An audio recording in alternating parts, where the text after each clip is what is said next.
एक टूटी हुई बिखरी हुई औरत क्या होती है। एक ऐसी औरत जिसने बहुत दर्द सहा होता है, तकलीफ सही होती है, अजियत के उस मुकाम पर होती है कि किसी से कुछ कह भी नहीं सकती और फिर सहने का हौसला भी बढ़ जाता है। देखें, औरत दर्द सह लेती है लेकिन अपनी तौहीन बर्दाश्त नहीं करती। औरत का जो सबसे बड़ा एलिमेंट है, आप इसको मसला समझ लें, आप जिस भी तरह से इसको देख सकें आप देख सकते हैं कि औरत के आंसू जो है ना, वो उसकी किसी तकलीफ की वजह से नहीं निकलेंगे कि उसे आपने कोई दर्द दिया है, उसका आप दिल भी तोड़ देंगे या आप उसको जो है वो हर्ट भी कर देंगे, वो शायद भी संभल के खड़ी हो जाए। लेकिन जो अल्फाज रुलाते हैं ना औरत को, वो अल्फाज जो उसकी तौहीन के लिए इस्तेमाल किए गए होते हैं, ऐसे अल्फाज जिसमें किसी औरत को अपनी तौहीन महसूस हो रही होती है कि आप उसके ऊपर एक ऐसा इल्जाम आयद करते हैं जो उसके किरदार में होता ही नहीं है या जैसी वो होती ही नहीं है, तो आप उन अल्फाजों से एक औरत को और एक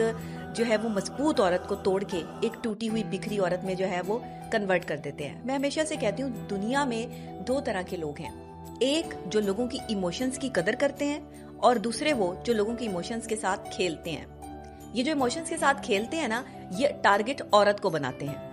एक ऐसी मजबूत औरत को टारगेट बनाते हैं, उसे अपनी मोहब्बत के जाल में फंसाते हैं, उसको ये एतमाद और यकीन दिलाते हैं कि हम तुमसे मोहब्बत करते हैं और हमेशा तुम्हारा साथ देंगे, और फिर उसकी सच्चाई, बहादुरी, ईमानदारी और उसकी खुद एतमादी और खुद मुख्तारी का फायदा उठा लेते हैं। लेकिन एक चीज का फायदा नहीं उठा सकते, और वो है उसकी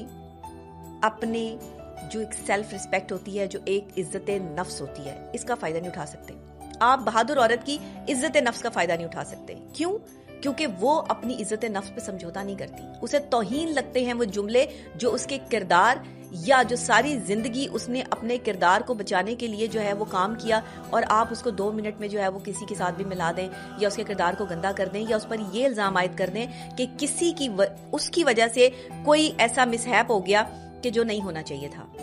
किसी की वजह से भी कुछ नहीं होता। हर किसी की जिंदगी में कोई ना कोई वक्त मुकर्रर होता है अच्छाई या बुराई का, और अल्लाह को पता होता है कि किसी